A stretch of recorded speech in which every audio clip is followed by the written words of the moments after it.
Well, here we are. We've reached the end. So yeah, today I review Buffy Season 7, the final season. Let's go.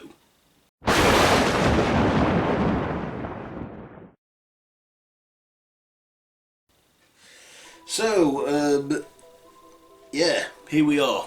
I've reviewed all the 6 seasons before.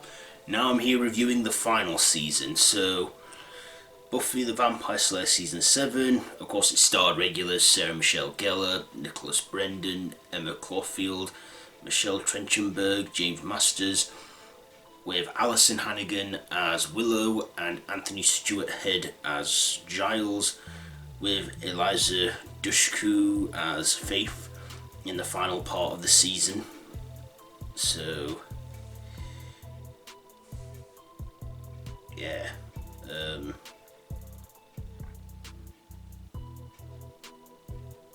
we have the, well, like I've just said.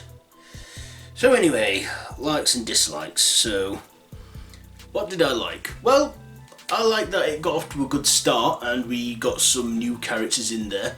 In this season, the story arc is that there's this evil foursome monks killing potential slayers around the world, and Giles then returns to Sunnydale and gets the remaining potential slayers to Buffy's house, where they train them and protect them from an evil force called the First.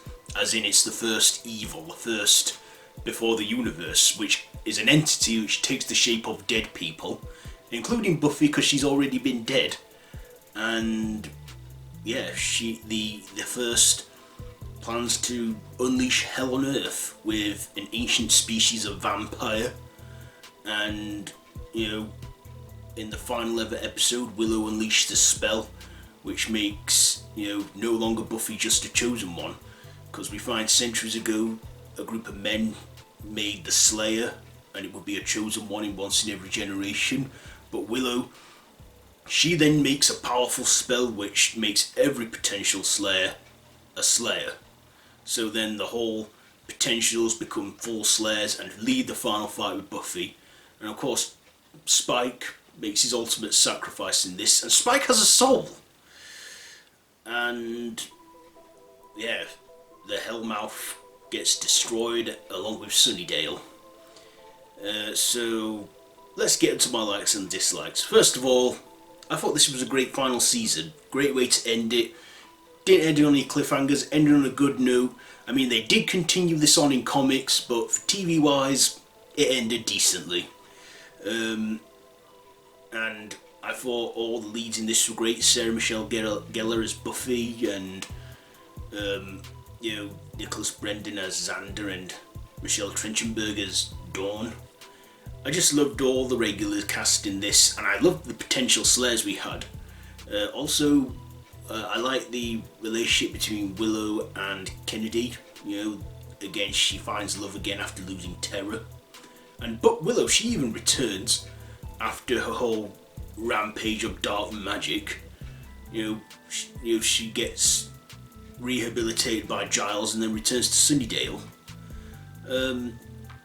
I also liked Spike in this. Now Spike, he had a huge development, a huge transformation, because he had a soul again, and I like that he, you know, came back to the Spike we all know and love. There's another character in it called Principal Wood, who is a principal, but we find out that when he was a kid, his mother was the Slayer, and Spike killed her. But after he attempts revenge, he gets talked round, and Spike is no longer evil. I also like the heroic sacrifice Spike made at the end. But of course, this weren't the end of Spike, not by a long shot. We saw him again in the final season of Angel, and I'm so glad they brought him back in that. But yeah, I still love the character Spike. I also like that they got Nathan Fillion in this, in the last remaining episodes. I mean, he was a good villain like an evil priest that wanted to be a vessel for the first, and he did. We also got Angel cameo in the final episode, well, the final 2 episodes. Again, I thought, okay, yeah, because he was in it from the start, I guess he could pop in and, show his face. The episodes. Now, there were some filler episodes in there which I didn't like one episode where Willow is unable to be unseen by Buffy, Xander and Dawn, and there's an evil little goblin-like monster demon. I don't know, but that weren't a good episode. I also like the character development on Andrew, who was one of the evil geeky trio, but redeemed himself in this and became a good guy, and even was taken under Giles's wing and trained to be a Watcher, and we will see him again in the final season of Angel. I also liked what else did I like? Yeah, I just like the action in this. I like the character of Principal Wood, and I like that Faith came back as well for the final part of the episodes, because in Angel season 4 Willow does come into an episode and then brings Faith back with her, because in Angel season 4 Faith gets out of prison because they need her help to stop Angelus. That's all of my Angel season 4 review, which I will do next. So yeah, dislikes. Well, like I say, there were some filler episodes in there that weren't good. I also feel that Nathan Fillion's role in it was a bit wasted. Well, not wasted, but I just feel like he was in there because he was like a special guest or something. Of course, he was known for Firefly around that time. I also didn't like that they killed Anya off screen. Now, Anya went from being a vengeance demon to a human, to a lover of Xander's, back to a vengeance demon, then a human, then a former lover of Xander's. And, in the final battle in the show, Anya gets killed. We don't even see her put up a good fight, but we're told by Andrew she puts up a great fight and goes down fighting. But I just didn't like that they killed her off screen, I feel like she deserved a bit of a death where, if they were going to kill her off, do it. But yeah, I just didn't like how her character was handled. I also thought the first was a unique villain. Now, every season has had its main villain. Season 1 we had the Master, Season 2 we had Spike and Angel, Season 3 we had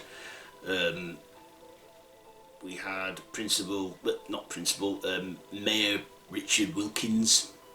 In Season 4 we had the Initiative, Maggie Walsh. Season 5 we had Glory. Season 6 we had the trio and Willow's Darkness and Evil, and in Season 7 we had the First. And yeah, I guess the First was a unique villain, but it kind of got a bit like thinking, okay, now it's just shifting and changing and confusing us, which I thought's a clever thing. But the First didn't actually do anything, because it couldn't. It was an entity, and it could only take forms. I just thought that the First was not a very good villain, because it had to get minions and everything to do its dirty work for it. It just wasn't a physical threat until the end, when Buffy killed it with this enchanted weapon that was like an axe. But yeah, I still love the finale and the ending of this show. And yeah, and in the end it kind of ended where Buffy was no longer a chosen one. There were many more like her, and I thought that was great. Buffy could finally take it easy whilst other Slayers step in and fight. And I love the potential Slayers we had, all young beautiful women.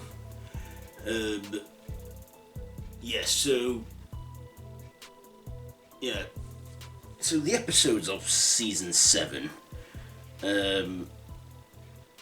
they were Lessons, Episode 1, Episode 2, Same Time, Same Place, Episode 4, Help, Episode 5, Selfless, Episode 6, Him, Episode 7, Conversations with Dead People, Episode 8, Sleeper, Episode 9, Never Leave Me. Episode 10, Bring on the Night. Episode 11, Showtime. Episode 12, Potential. Episode 13, The Killer in Me. Episode 14, First Date. Episode 15, Get It Done. Episode 16, Storyteller. Episode 17, Lies My Parents Told Me. Episode 8, Dirty Girls. Episode 19, Empty Places. Episode 20, Touched. Episode 21, End of Days. And episode 22, Chosen. So, yeah, like I say, we had a couple of things here and there. A couple filler episodes, but still, it was an okay one. An okay final season. So I also liked that Buffy, she finally said she loves Spike, but Spike just said he knows that she didn't really mean it, but he said, told her thanks for saying it. But yeah, I probably wasn't sad about Spike's sacrifice, probably because I knew he's gonna come back in Angel season 4. Well, season 5. I think he comes back at the end of season 4. I don't know. I've literally got 2 more episodes of Angel season 4 to watch. Then I'll review that, and then I can start the final season of Angel. So, ratings. I'm gonna give Buffy season 7. I'll give it a 4 out of 5 machetes. 4 out of 5 machetes for Buffy season 4. Like I say, not every single bit of it was brilliant, but still, I think it ended on a high note. So there we go. So that has been my revolting review for Buffy season 7. So let me know down in the comments below. Have you seen this one? If so, then be sure to give it a big thumbs up, share with your friends, subscribe to my channel if you haven't already, and to hit that notification bell. All of my social media links are linked down below in the description, so you can check it all out. Like I say, feel free to subscribe and hit the notification bell. No pressure, but it's there if you want it. So there you go. So I've been Random Ross. This has been a revolting review on Random Horror. And until next time, don't have nightmares.